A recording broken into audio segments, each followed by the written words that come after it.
Chaque région est unique. La nôtre a un passé industriel riche et complexe, et une agriculture exceptionnelle. Quelques 2 millions d'hectares de sol agricole pavent les Hauts-de-France en majorité de grandes cultures. Mais le fonctionnement globalisé de ce système alimentaire atteint certaines limites, tant à l'échelle régionale que nationale.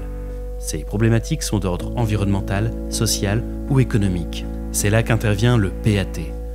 Mais le projet alimentaire territorial, c'est quoi? Un PAT est bien plus qu'un simple acronyme. Il s'agit d'un label octroyé par le ministère de l'Agriculture et de la Souveraineté alimentaire. La Direction régionale de l'alimentation, de l'agriculture et de la forêt se charge d'étudier les dossiers de candidature à la labellisation PAT.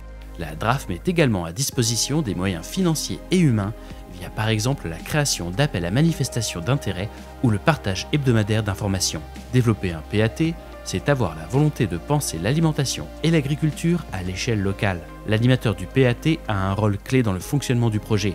Il est en charge de sa coordination globale, de l'accompagnement et de la coopération entre les acteurs et de sa vie territoriale. L'existence d'un PAT est vraiment très intéressante pour aider les acteurs et les citoyens à prendre conscience de la problématique autour du système alimentaire en France. L'objectif, c'est d'aller chercher à peu près tous les acteurs qui gravitent autour de cette filière, de leur proposer un temps déjà d'interconnaissance et puis de construire ensemble en fait, le différent projet et que chacun amène aussi sa pierre à l'édifice. En fait, les PAT, ça fait un peu partie des thématiques aussi larges qu'il peut y avoir sur le foncier agricole, la sensibilisation, le manger local, la santé. Et nous, notre rôle d'agents sur ces thématiques-là, c'est de leur dire mais évidemment que tout fait sens. Tout fait sens, c'est transversal. L'animateur du PAT a un rôle clé dans le fonctionnement du projet. Il est en charge de sa coordination globale, de l'accompagnement entre les acteurs et de sa vie territoriale. Le but du jeu, c'est de mettre en relation, de fédérer et de mobiliser les acteurs. Alors tous les types d'acteurs, les associations, les entreprises, les élus, les collectivités, les institutions, etc., etc.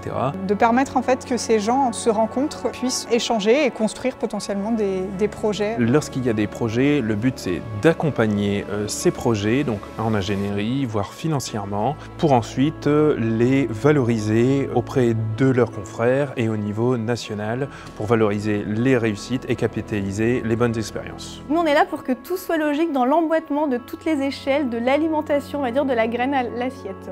Mais un PAT en action, c'est quoi? Rendons-nous ensemble à Achiette-le-Grand pour découvrir un exemple de projet créé dans le cadre d'un PAT.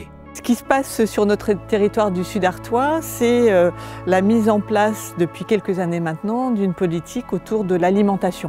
Et puis petit à petit, on nous a dit mais ce que vous êtes en train de faire, ça relève de ce qu'on appelle un programme alimentaire territorial. Que l'alimentation, c'est le lien social. C'est de se dire que nos cantines, elles pouvaient être aussi ouvertes à des personnes âgées qui pouvaient peut-être se retrouver seules le midi et venir partager le repas. Ça se passe très bien, tout le monde est très content, que ce soit les personnes âgées ou les enfants.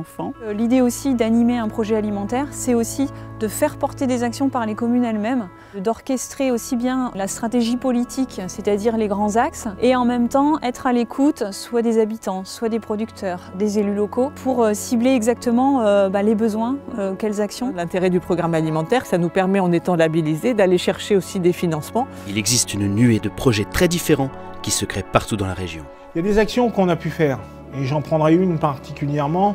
C'est une action où on a été vis-à-vis des plus jeunes. C'est démontrer un petit peu la connaissance des aliments. On a une population où il est important de refaire connaître un petit peu le goût, les produits locaux, l'alimentation d'une manière générale. Méricourt a eu la volonté de créer une régie agricole, donc de dédier un fonctionnaire pour produire des fruits et légumes à destination de leur restauration collective.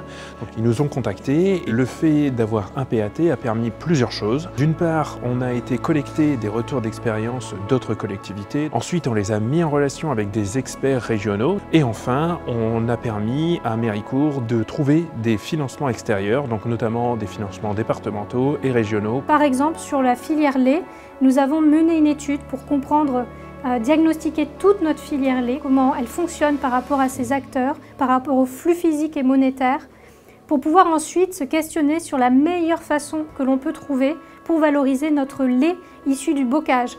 Donc concrètement, le PAT nous a permis cette belle réussite. Le PAT n'a pas une date de début et n'a pas une date de fin. C'est une dynamique très continue sur le territoire. À travers ces récits, Nous savons que les projets alimentaires territoriaux ne sont pas simplement des réponses aux défis du passé, mais des accélérateurs pour un avenir alimentaire durable. Ces projets sont le lancement d'une transformation globale, d'un futur où chaque communauté, chaque acteur, contribue à un écosystème alimentaire en harmonie. Aujourd'hui, nous lançons un appel à l'action. L'avenir est entre nos mains et il est plein de promesses.